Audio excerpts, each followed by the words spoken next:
No.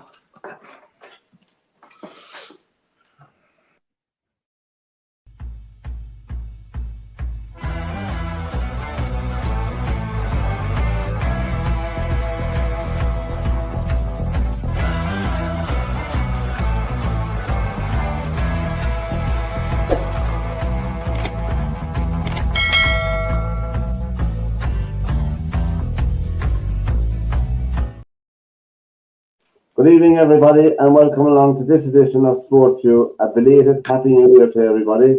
Good evening, Joe Waters. Evening, Pat. Evening, Darwin. Happy New Year, everybody. Good evening, Darwin. Welcome. Hi, Pat. Hi, Joe. We have an exclusive tonight now on SportsView. We don't. The reason I'm laughing, I know what it is. We're unveiling the new manager of Manchester United. My dear people, this morning I sent my special forces to remove Ruben Amorim from Manchester United. He was a nasty man.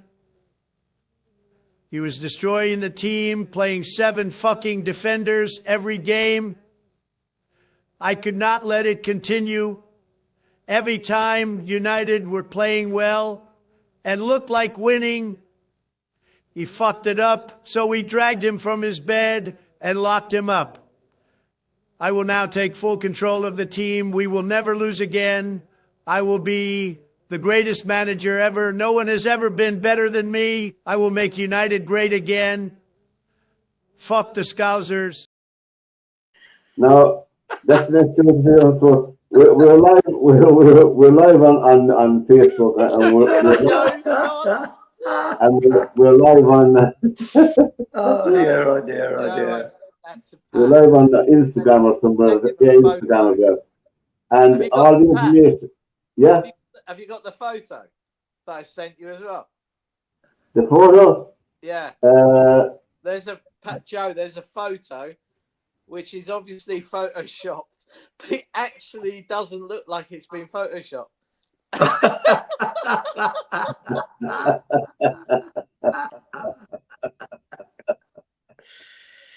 Oh dear! Oh dear! I mean, that looks real, doesn't it? Yeah. Oh yeah, it does. Yeah. When I got sent the first one, the video, I just wet myself. Yeah. I've sent it straight on to Pat. Oh yeah. I mean, I was wetting myself when that was sent to me. If you need somebody to blame, now you can blame Derwin. Yeah.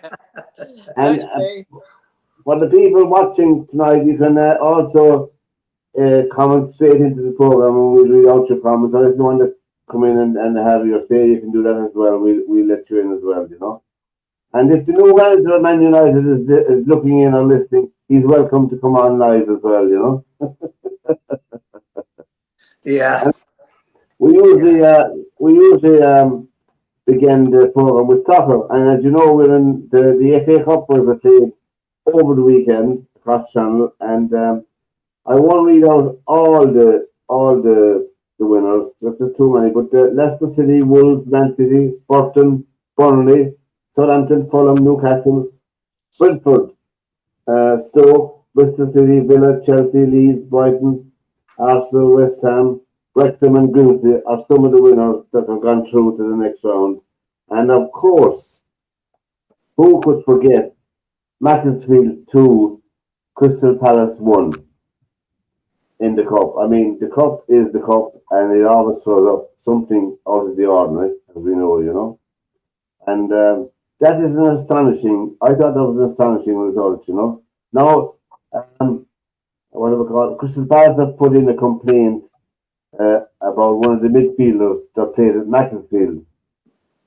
He's an electrician, and he hadn't his certificate of qualification to be electrician, so they're going to put in a complaint to get the match replayed. That's a great City and Guild. Oh, for God's sake! I tell you, it never ends, does it? It never ends. I know. Here's a sad statistic for you, right? Grimsby Town have gone further in 2 domestic cup competitions than Manchester United this season. Yes, absolutely. And Man United will not be playing in Europe next year. just to start, so they'll have more time, I suppose, to. But you know, I know we're always talking about Man United, but we're talking about Man United is a serious business because they're still one of the biggest clubs in world soccer, and people are interested when they see the decline. And I think Roy Keane has a few comments to say about Man United. Now, not everybody agrees with Roy Keane, and he speaks off the cuff, but I think what he said, people should listen to it and take notice of it, you know, especially the club, the way it's being run, you know. And if Alex Ferguson and Gill are in there and they have a say in the future of the club, Alex Ferguson had his time. He's over 80. That does nothing wrong with his age, but his time in soccer is long gone. Long gone. Long gone. It has moved way beyond what he was doing in soccer, I would contend. And to have him having any say in the future of Man United is all wrong, in my opinion. I think the problem with it is he obviously got out. He knew what was coming, didn't he? He could see the writing was on the wall. Maybe that's my opinion. Again, that Ferguson knew more than he lets on, that the place was going downhill, and you know he got out probably very cleverly. Got out at the top of the game, didn't he? Yes. And everybody's coming in behind that is, you know, it's no difference from when Busby left, is it? You know, Franco Farrell, Doherty, Dave Sexton, they all had the same issue, didn't they? But Ron Atkinson, the same. Yeah, Wilf McGuinness had the same issue. But you know what, though, to be honest, the problem is not Ferguson and David Gill. No. Those lads have no say in what's going on at the club. You know, they are around the club for sure, and they're at games and what have you, but they have no say. Problem at Manchester United, like, look at it this way, right? The three most successful clubs in England right now, right, are Manchester City, Arsenal, and Liverpool. Every one of them, right, had consistent managers for a number of years. City had obviously Pep.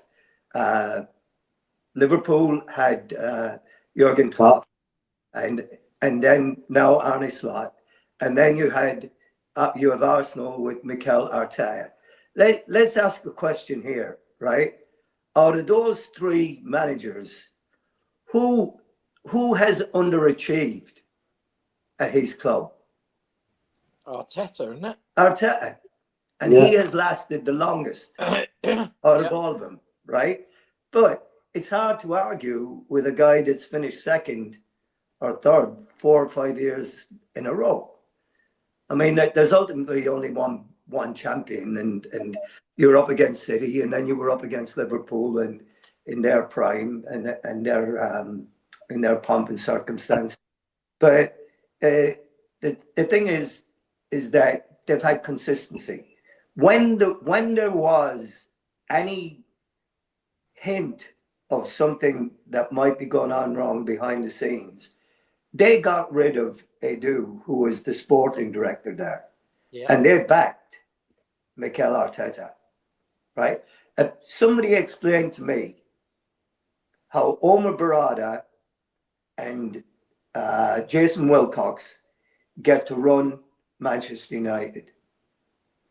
Jason Wilcox hasn't managed anywhere in his life, anywhere, and the only experience he's got as a sporting director is at Southampton. Yeah. What qualifies him to come in at Manchester United and be the guy that makes the decisions there? And Wilcox didn't even go and get Ruben Amorim. It was Barada that went and got him. Yeah. Right? And Amorim did not want to come to Manchester United at the time he was parachuted in. He wanted to wait till the end of the season and get a pre-season with his players under his belt. Yeah. Now, take all that away from it, Look at all the managers that United have had since Ferguson. Every one of the managers, it's been their fault. Yeah. Every one of them. No one's looking at players and saying, you're not pulling your weight here. You're not. There's a culture at that club that's rotten. Yeah. And it's the player culture that's rotten. Yeah. And until it's cleared out and somebody does something about it, they are not going to go anywhere. They are going to be stuck in the same thing that they've been stuck in. It's just like the wheel going around and round with the rodent inside it. And you're just spinning your wheels. That's all you're doing. I mean, I've said it before. Fernandez, he goes missing quite often. When the chips are down, he goes missing. He does, but who else is there to help him? Why in the squad now? You have to ask. There's too many bang average players at Manchester United. I'm not going to disagree with you, Joe, because they are pretty average players. But at the same time, if Fernandez, to me, does not... You don't see him screaming and shouting at players, do you? No. But nobody would be afraid of Fernandez on the pitch. Fernandez is not a leader. He's not a good captain, and he's an average player. Well, I disagree with that. He's a good player. He's a fine player, and he can't do it all on his own. I mean, I watched that game against Brighton at the weekend. Everything good that Manchester United did came from Bruno Fernandes, practically, right? And very often he is there on his own, and he can't do it. You cannot tell me that a midfield behind him with Kobe Mainoo and Manuel Ugarte, that midfield is not going to win you anything. No, they're very, very not going to poor. win you anything. There's no character. And Casemiro still is the best defensive midfield player organizer that they've got at his age, right? And that's the truth of it. And they haven't. But it is sad when you think about it. It's sad that the oldest player at the club, is still probably the most altogether player. Yeah. And again, where is, and again, you can. Eric Ten Hag won the FA Cup at United. How can he be a failure? Mikel Arteta has only won the FA Cup at Arsenal, right? So where's the comparison there? How can he be a failure, right? Because they're expecting all of this to come out. They're expecting to win championships. They're not going to win a championship for another 10 years if they're lucky. This will be probably as long since when Ferguson took over and won the same length of time that they won with Busby. Will probably, and it'll be like Liverpool. We all saw what happened with Liverpool until Klopp came in, right? It was 20 odd years before Liverpool won a league title. It'll be another 26, 27 years for United. Yeah, it could well be, and people better get used to it. I mean, they are certainly a huge club. They are probably the biggest money earners in the world. Joe, if you said to me, what's one example of how bad United are, we're putting Maguire up front to score goals. Yeah. I mean, it's a desperation tactic. That's well, he'd be better off in goal than he would be up front. Brighton proved yes. So Brighton, honest endeavour, a together team, players knowing what to do on the pitch. I know it's stupid. It sounds like a silly comment, but Man United have no leaders on the pitch. None. But Pat, the difference is the players know what to do on the field. They're not doing it. That's the problem. They're not putting the effort in to make it work. The first thing that you always said when you were leaving the dressing room before you went onto the field, we've got to earn the right to play here, right? And that means for the first 15, 20 minutes, you get stuck into every tackle that you possibly can, and you let the other team know that they're in for a busy day. Absolutely. And Absolutely. United do not have enough players like that. And that's the problem. And you can say whatever you want, right? They were blaming the three at the back, the whole thing. But you know what? You can play three at the back. Antonio Conte played three at the back at Chelsea and won, right? If you have the right players putting the right effort in and doing the jobs that they're giving, then you can do it. And you can make it work. And if players are not prepared to roll up their sleeves and get stuck in and put in a good shift, then you are not going to be a successful club. Very, very, very simply. You look at United, and I know we go back to the glory days, but you look at the United of Scholes, Butt, Keane, Beckham, Giggs. Nobody outworked those guys. No. And Not then, with a- and you knew you were in a game when you played against them. Joe, I was just about to say something that you kind of have kind of covered it off.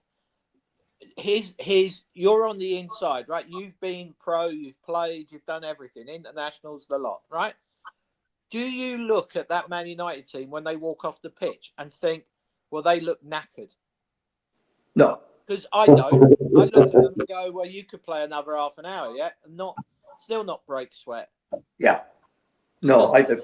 Look, going back into the glory days again, and I know, I get on my soapbox about it, but when you watch Roy Keane come off the pitch, he looked shattered. Yeah. Because he'd run his socks off. Yeah. And those guys. It doesn't matter how far back you want to go. Did Nobby Stiles ever look like he was cruising through a game of football? No. You look Would at Nobby Stiles, Paddy Crerand. Paddy Crerand. He never looked like, they didn't come off like, they came off looking worse, didn't they? Yeah. And but again, it's you're not going to be successful at anything if you don't apply yourself properly, right?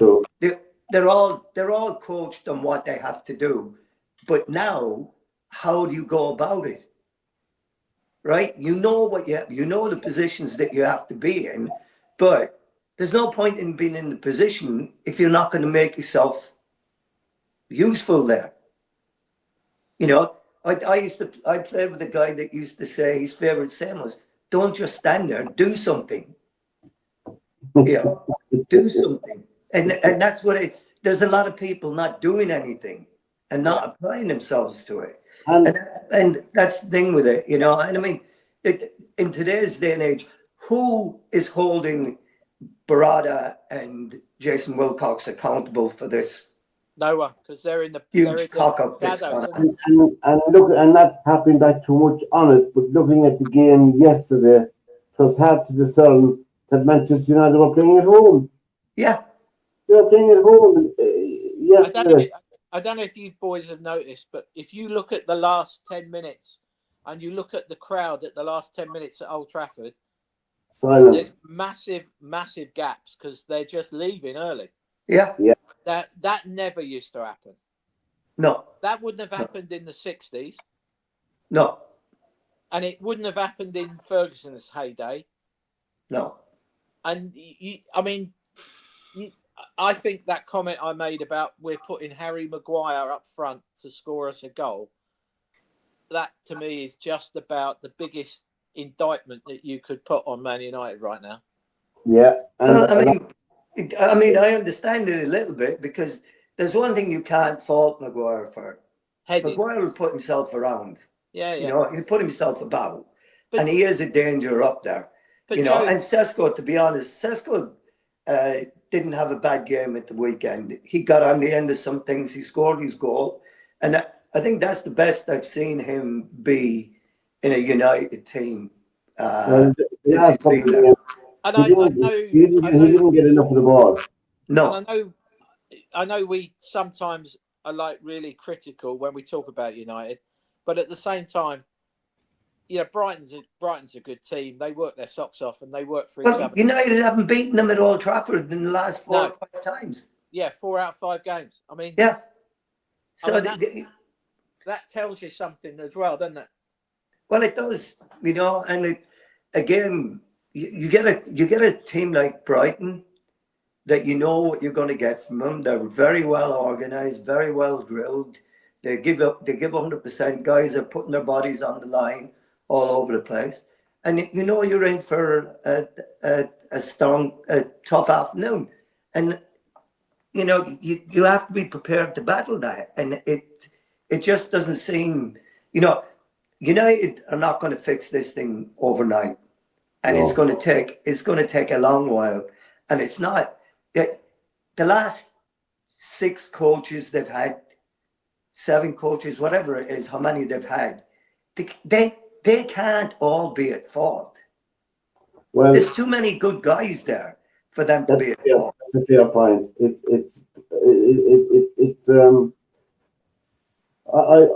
is a recruitment as well, and buying the right players, buying the proper players, the proper attitude as well.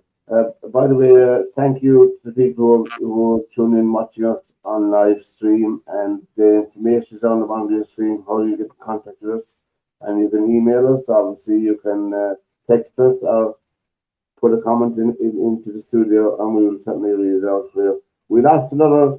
I don't have a photograph of him to show you guys. We lost Terry Yora, passed away the last 2 days. For all of you old fogies as old as I am, you'll remember Terry Yora. He played for Leeds United was his longest. I mean, Leeds United. You call him Leeds United, Joe, I suppose, Yeah. And did you ever come across him? Yeah, I played against him at Filbert Street. Did you give him a kick? Yeah, but I mean, Terry was a fine player. Very could play all across the midfield. In a really good Leeds team. I mean, Jersey and Billy played that day, and he was Leeds from 1967 to 1976. Yeah. I think 1974 I played against him, either 74 or 75. Frank Gray was in that team. Alan Clark. Peter Lorimer. Norman was in that team. Terry Cooper. Paul Rainey. Harvey was in goal. I think McQueen and Joe Jordan played in that team as well. I think. Yeah. And after Leeds, he went to Coventry City. With Lorimer. Then he went to Spurs. Lorimer was in that team. Yeah. He went to Spurs. He was in the States for a year after Spurs. And then he played with Bradford City. And he's finally out with Swansea City. And of course, he was capped 59 times for Wales. That's Terry Yora. And Terry Yora, for people who may not know about him, his daughter is Gabby Logan. She's the presenter of Match of the Day on BBC for people who might have seen her, That's Terry Yora. We'll do something better for him next time. I'll have some clips from him. Well, we also lost another great one a couple of weeks ago, Martin Chivers. Oh, yeah, that's right, Martin Chivers. Yeah. Oh, well, he's not the last of the 66 team, is he? I don't think he was on the 66 team. No, Jeff Hurst is the last one, the 66 team, I think. Yeah. I don't think there's anybody else from that. Martin Chivers was mid-70s. I was going to say mid-70s, wasn't he? 70s World Cup, wasn't he? Yeah. He went Mexico, I think. Did he go to Mexico? I think so, yeah. Yeah. He was a good Mexico. player. He was a good player. And unfortunately, a bad knee injury derailed him for a little while just when he was trying to find his feet at Spurs. But I read an interesting article the other day, and it never ceases to amaze me, because it seems like a pattern at a club. But we talked before about Jimmy Greaves at Spurs in the 60s. Yeah. So Martin must have gone there in the 60s because he played with Jimmy in the late 60s, early 70s. And Eddie Bailey was the assistant manager at Spurs at the time with Bill Nicholson.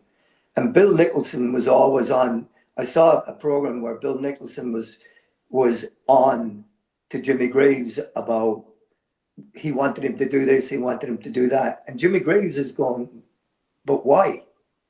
And Bill Nicholson isn't able to tell him. Well, I read an article when Martin Chivers went to Spurs.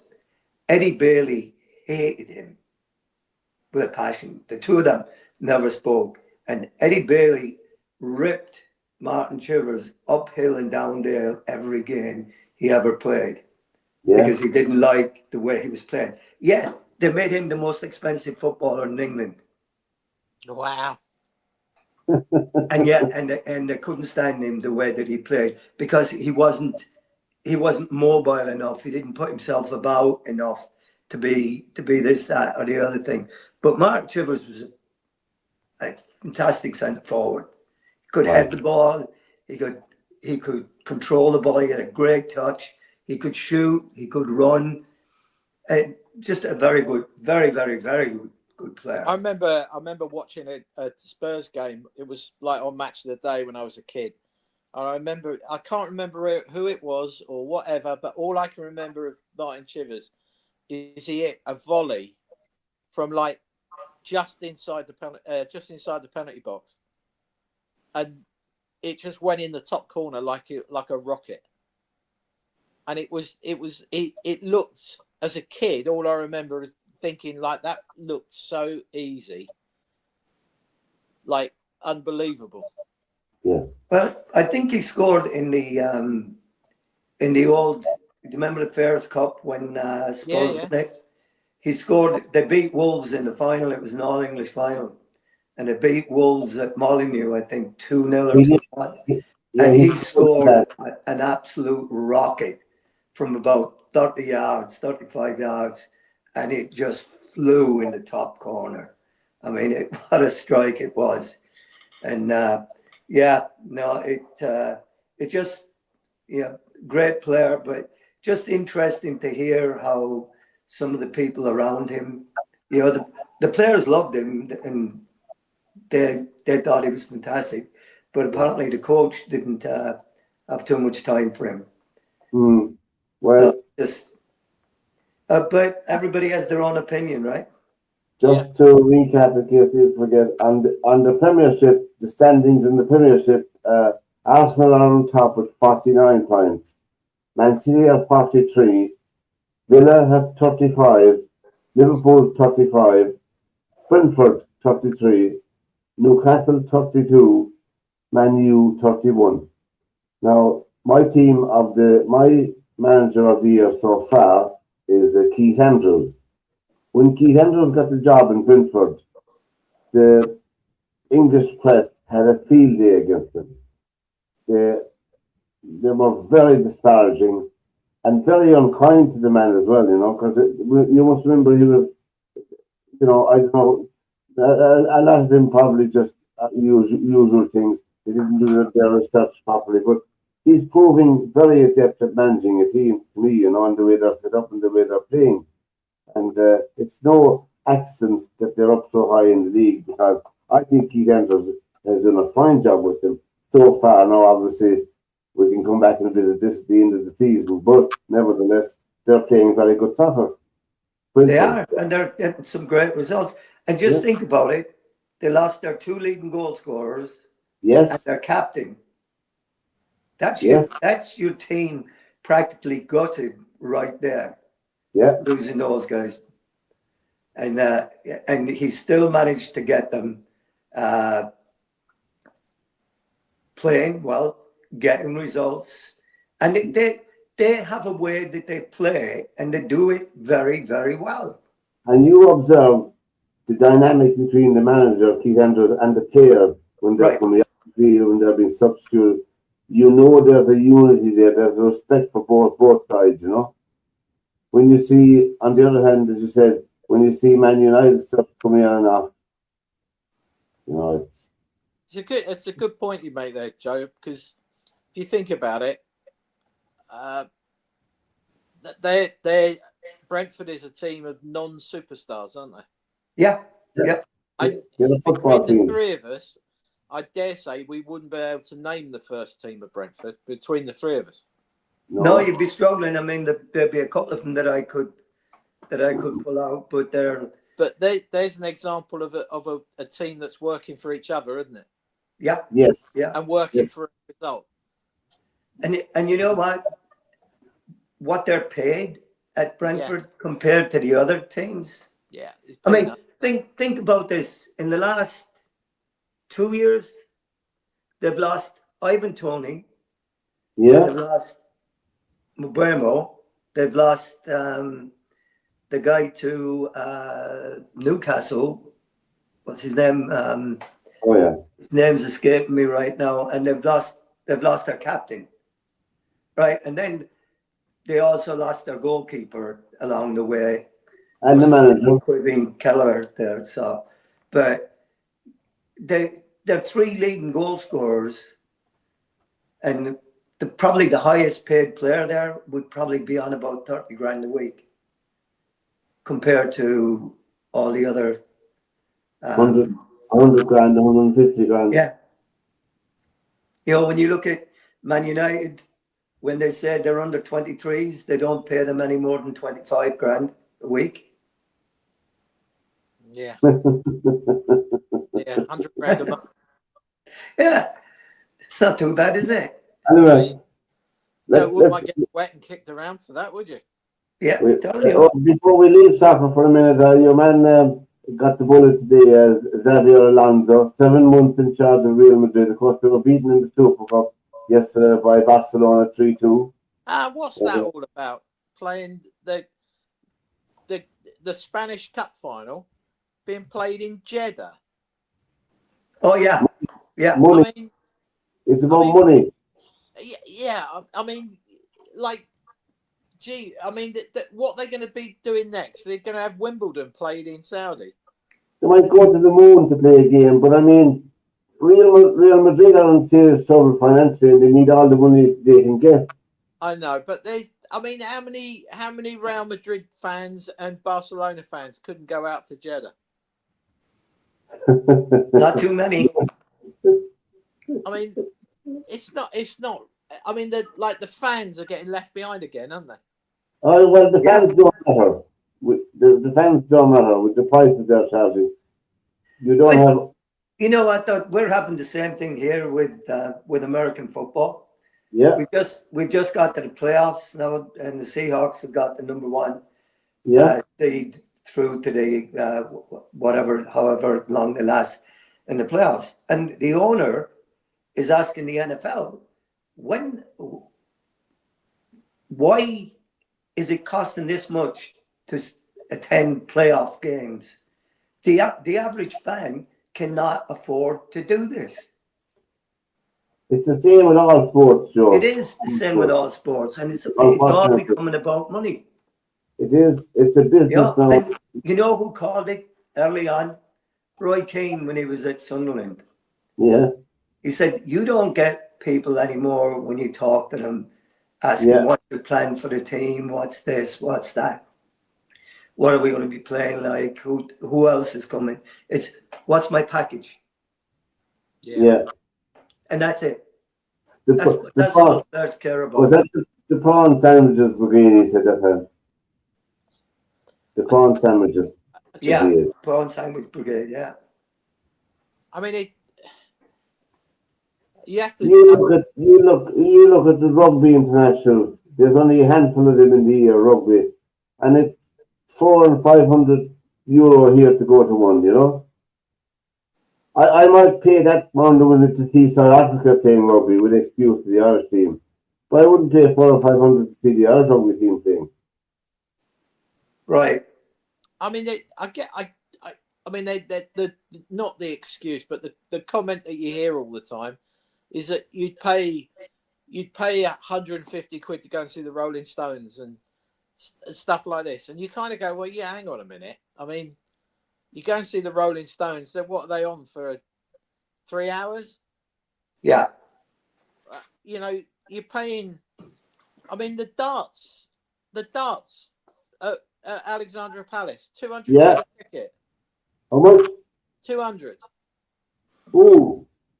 And again, you sit there and you kind of go that all the comments that you hear and all the sort of answer back is, well, they're entertainers, and you kind of go, yeah, all right, it's yeah, okay.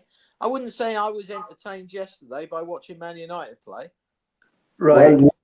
Well. Anyway, I just wanted to ask you there when I was here. The golf has changed the rule. Did you read that? Which one now? If your ball gets stuck in a divot, Oh, what you can move it now. you're allowed to get relief on it. Yeah, Remember? ground under repair. Yeah, and these are some of the shots. Now, sit back and enjoy these for a minute. The top 5 craziest shots from the 2023 season. It's caught some trees on the edge. This is actually going to work out. How's that? This shot. How about that play? Keep going. Wow. 4. The second hole, because the club could snap, but you know what? You go get it repaired if it snaps. Who cares? Yes, and it happens. That was wild. That's whoa! There you go. 3. Keep it. The other shot's no bargain. Oh, we got it over the tree, and this looks good. Get up. Oh, come on now. Just add it to the 2. third shot. Up in the fairway for Kim. Oh, hello. Dang. What a terrible break. Oh, really? No. Oh, give me a stop. You got to be kidding me. Stop. Unbelievable. Oh, no. 1. I'd rather be out of a divot than out of that bunker. Jeez. Wrong side. And can he use the slope, Steve? He will. Slow There's down. a little bit too much juice Slow on that down. one. A little rough catching. No. Nope. Oh, Yeah. Therefore, all the golfers know you like those shots. Oh, what do you do there? Yeah, Shane Lowry asked for relief, remember? For his ball in the divot. You know that last clip you saw there where it went into the sleeper. Yeah. If you notice what they do now is the boundary of the hazard, i.e. where they put the line, Yeah. was about 2 or 3 inches in on that grass. So that ball's in the hazard. So it's not a case of my ball stuck in a wooden support for the lake. You're in the hazard. So it's the penalty that you'd normally get if you're in a water hazard. And what's that? 2 shots? 1 shot. One shot penalty, yeah. And where Yeah. would you take? But Where would you take the shot from? They'd go to a drop zone for that one. All right. So they have to go to the other side of the water for it, right? Yeah. They can't be closer to the pin. No, they've got to go at the other side. Go to a drop zone the other side. Yeah. Yeah. Yeah. Now, SportsView is the program here on their media every Monday night with Darwin, Joe, and myself. And tune in any Monday night, and you get us rambling on about anything at all. The rugby union before we the Champions Cup is in full swing at the moment. Leinster beat La Rochelle 25-24. Bristol had a 61-49 win over the Bulls. Leicester beat Bayonne 57-14. Toulon beat Munster 27-25 with a last-minute penalty. 3 different referees. Cannot see how that Toulon got a penalty for that incident at the end of the game. I was watching the game. I'm not an authority on the rugby rules, but I couldn't understand what they got the penalty for, except my own opinion, allegedly, to the home penalty for the home team. That's the way I looked at it. Cardiff had a good win in the European Challenge Cup, 32-40. There's a bit of a resurgence in rugby in Wales, which is good to see, and they're prominent enough now in the different competitions. And there seems to be a new found energy about them, and I hope it continues on to the national team as well. You know. The first Grand Slam in tennis is at the Australian Open, and in contention for the men's, this, according to the bookmakers, and as we know, they've said them wrong. You know, Yannick Sinner is a appropriate name for him, I suppose, and Alcaraz and Djokovic. The three of them are mentioned, not equally, but as potential winners of the tournament. As we know, Novak Djokovic is a complete Iron Man, in my opinion. He's 38 years of age. He's going for his 25th Grand Slam, which nobody has ever done, men or women. So it'll be interesting to see how that will work out over the next 2 or 3 weeks. The ladies is much more settled, according to most of the experts. Ariana Sabalenka is the red hot favourite to win it because it's on one of our favourite surfaces. For all of you who want to have a bet on it, she'll be the favourite to win the women's. Now, and in snooker, the British Masters in snooker is on the last couple of days, and Mark Williams, Mark Selby, and the holder Sean Murphy have all been beaten. Yeah. Proved by Chinese, and Mac Hannon was beat Mark Williams 6-2. He went 2-1 behind, and he won 5 frames in a row. 6-2 to go into the quarterfinals. So there you go. Looks like the Chinese are beginning to have a more of a say now in these competitions. There's a lot of very young players are all coming up really up to the mark, you know. There's a really good. There was a good thing on. I think it was on Netflix with Ronnie O'Sullivan, and he was saying that within the next 2 or 3 years, the World Championship final will be two Chinese lads in the final, because that's how. And he's got a massive academy out there in Beijing, I think it is. He had, and you can see why he built it out there, you know. Well, Yeah. there's far more people out there anyway, you know, far more potential there as well. And he seems to be semi-retired from snooker now, you know. Yeah, Virgo came out with a good comment this morning on BBC. They were asking him about, Ronnie's pulled out, he's got injuries and stuff like that, and Virgo was really good. He said, "Look, I'm not going to sit here and say anything about Ronnie O'Sullivan. He's had 34 years as a pro. The money that they're playing for now is because of Ronnie O'Sullivan." Yes. And, he thinks that Ronnie O'Sullivan wants one more world championship to beat Hendry's title, as in the amount, and then he'll probably knock it on the head completely. He's 50 years of age now, and he just turned 50. Yeah. Yeah. And so, like Virgo said, who's to blame O'Sullivan saying when I'll play when I want to play, not because I'm being forced into it. Well, as we saw before, his box office in that sport. I mean, if you have Ronnie O'Sullivan as an entrant in a competition, the ticket sales go through the roof. Well, it's the same in darts when what's his name? He's retired now. Phil Taylor. When he was playing, everybody wanted to see him. You know, Right. I went out of my way to see him playing just exhibition when he came to Ireland. You know, and I made a petty interest in that. But up close and watch him. I mean, I played half time. It was very, very rudimentary. But to be able to put 3 darts in the same bed is not an easy thing. Believe me, you should try it at home sometime. It's not an easy thing.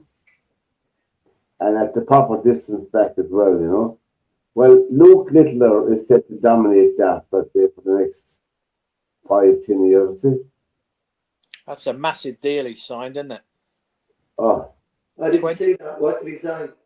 20 million with his darts supplier. For Target, with Target. Yeah. Yeah.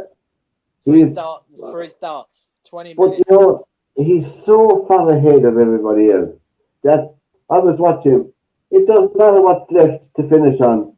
You could nearly say he'll finish. No, whatever number you can pick, he's going to finish. Like the 170, 2 triple 20s, and a bull. Boom, no matter. The Target one of the press guy or PR guy was saying that the 20 million over 5 years for him to stay with them as the darts supplier, they reckon that every kid now, because darts is massive, isn't it? Kids are playing darts all the time now. Yeah, huge. And that literally, little Johnny, 8 years old, who does he want to be? He wants to be Luke Littler. So if he can buy Luke Littler's darts, shall we say? What surprised me watching the darts, we had nothing else to do over Christmas, only eat turkey and watch the darts, you know? I mean, a mate of mine went to the final, and he said the atmosphere. He's been to about 3 or 4 in the last 5 years finals. Yeah. And he said the final this year was the most unbelievable atmosphere he's ever been. Well, I fancied, and I had my euro on Luke Humphries, who was extremely disappointing, very disappointing. And I thought your man would go further. The man from Scotland, what's his name? Gary Anderson. Gary Anderson. He played some great darts. Gary Anderson. But that kid who, the Dutch guy who beat Anderson, he is the world junior champion. He's good. So I mean, he's no Luke Littler. Luke Littler to me just looks like he can mess about a bit and then turn it back on again.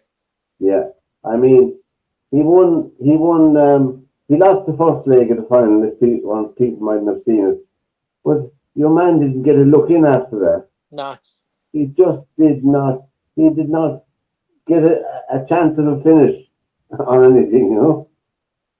And you could see when Littler went 3-1 up, the look on his face going off after that break, when you saw him going off the stage, he just didn't know what hit him, you know. And he had loads of finishes, double tops, double 16s, but he never got a chance because bang, bang, bang, your man in his dot before finished the leg, and that was it, you know. But he was I don't phenomenal. know if you saw him in some of the earlier rounds when they were booing him. Yeah. And he did the TV interview up on the stage, and they were booing him like crazy. And he grabbed the microphone and said, "You can boo as much as you want. You pay my wages. Carry on." But I suppose it's a game you could get into. Just buy a dashboard and set it up. You can, you know, don't send your kids to school. Buy them a dashboard and leave practice every single day for 8 hours. Well, you've got schools. Yeah. You've got schools now letting kids play darts for their PE lessons. I had one there. We just bought our house, and we had a guy come to do the attic and the crawl space. You know, for rodents and stuff like that. They always check before you go. And we got talking. It was Israeli guy, right? And we got talking about football, and then he was telling me, and he pulls out of his wallet, and he pulls out this newspaper clipping, that he got beat in the European final by Luke Humphries. Wow. Back in a few years ago, right? And my brother Dermot was here with me, right? And Dermot says, "Yeah, well, he's just won the world championship.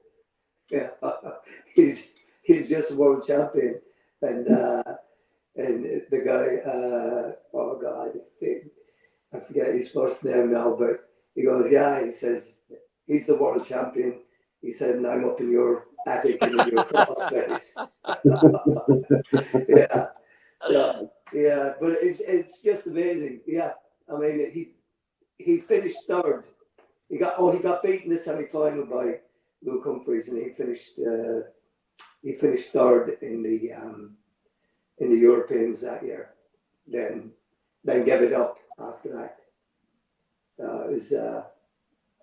I mean, I find it fascinating when you watch them, because I know they're standing there for 8 hours, 10 hours a day doing it, but they you know, when they say, "Oh, it's, you know, you need 64 to Right. win," and you sit there and I'm sitting there going, "Well, how's he going to do that then?" But they've already done it so many times, haven't they? So they go, Oh you yeah, know, treble this, single that, double, bang, and yeah, it's like if it was us three, we'd all be sitting there going, right, how many's left now, and trying to work it out, wouldn't you? After you yeah. throw one dart, you'd be like, oh, right, okay, oh right, I buggered it. But you know, I don't know if you've ever been around, you know, in the local pubs. When I was at Leicester, we used to go around and we would play all the local pubs for charity, you know, and I think we actually got one of the first defibrillators for Leicester Royal Infirmary back in the day Yeah. when Birch and Keith Weller and Frank Worthington were all playing for us. So we go to their pubs and they'd be packed. And, you know, I mean, we play darts, but we're not dart players, you know, we're not serious. And the guys in the pub, you're playing against them, and they're telling you, this is what you need now. You know, and as soon as you've got your shot, they're telling you, just like you're saying, they've computed the whole thing as they're going, and it's in your head. Yeah, and that's why the schools are letting them play darts in PE lessons, because they're saying the knock-on effect is they go to a maths lesson afterwards, and their maths get better because their mental arithmetic's so good. Yeah, that's right. That's true. Yeah, that's true. And where I grew up in our park, there was only we didn't have darts. We had rings. It was all rings they played. Do you ever play rings? Oh yeah.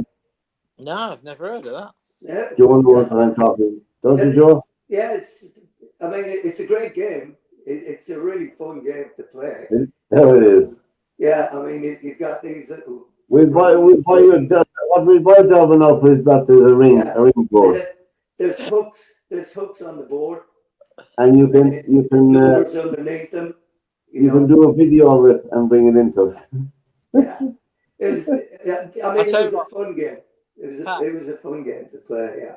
Pat, if I come over at Easter, it's liver and chips and a game of rings then. There you go. We'll have to go out the road. There's a pub out the road just a bit outside of Limerick. Joe, you probably know Drumbana, do you? Yeah, yeah. Out there. There used to be a ring board out there in one of the pubs. Hopefully they still have it. Wow. I haven't seen that game for I don't know how long. Well, we used to have a great crack in the village of the ring board. Not there anymore. The pubs aren't even there now. They mind the ring board, you know. Yeah, I know. It's isn't that something? Loads and closed down, you know. But the old style ones, you know, with those and the discolored pack of cards, you know, for the game of cards as well. You know? Oh yeah, yeah. You know, it's all sports bar now with this 50-inch television, wall to wall Sky Sports. It drives me bananas in the pub. I just go straight away, you know. Yeah, they have no more 45 drives in the pub anymore. That used to be Sunday lunchtime. My dad and my mum used to play that. So just play, and I don't think we had to buy a turkey or a ham for years, you know, because they did turkey and hams for prizes, you know. Yeah, every year my dad would win a turkey. Yeah. Jerry O'Dee's. Yeah. Jerry O'Dee's had a separate card room. Yeah, it had in the back. The bar. You went in the lounge entrance to get to it, but it had there, and the lads would be playing 45 there every Sunday. It's very, very serious, you know. Oh, I yeah. mean, if you put down the wrong card, I mean, you're really blacklisted. I mean, if you had, people know what I'm talking about, if you had the 5, you know, and you were to lead, you know, and you led with the 5, your big partners would absolutely go bananas, you know, because you might only have the jack, and you have to put it down. Yeah. So your two best cards are gone. Yeah, you want to be very careful what you play, you know. Anyway. we've come to the first edition as we come to the end, and thanks, guys. It was a good chat, and what have we in store soccer-wise during the week? Well, we have Man City and Man United next weekend, Derwin. Right. Oh, don't. I can't. I'm sure you'll be looking forward to that, will you? I've got this funny feeling that there's like a cricket score coming in. 10-1 night. An Australian cricket score, by the way, not an England one. Yeah. They won't score 10 goals against United at all. Oh, do you know what? But having said that, United are so inconsistent. They might beat Man City. Yeah, to be honest, I don't think so.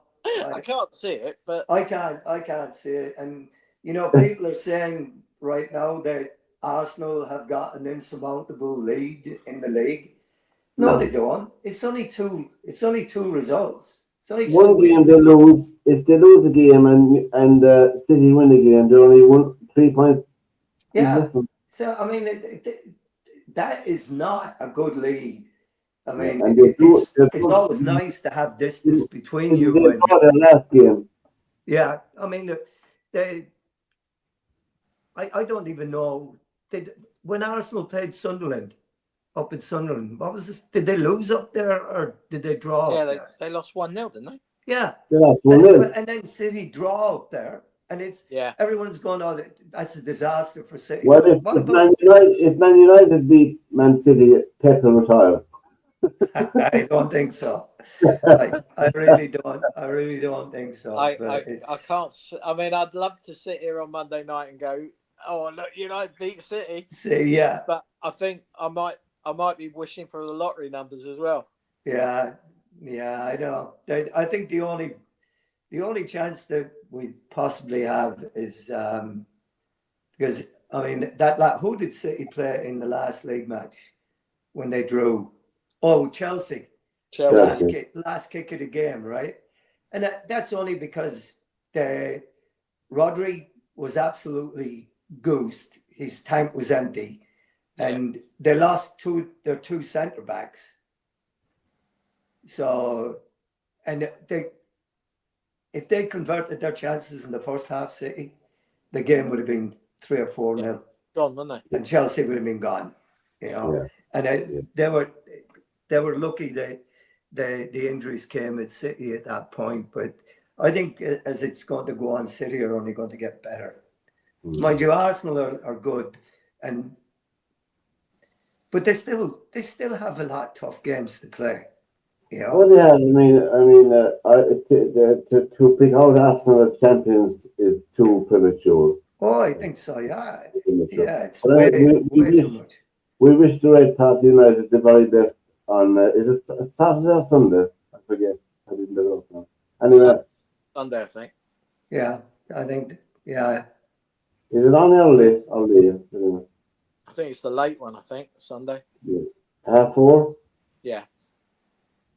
Anyway, we look forward to that. So from Joe, from Derwin and myself, till we see you again next Monday. Have a good week, lads, and take care. Take care, boys. See you next week. Thanks very much. All right.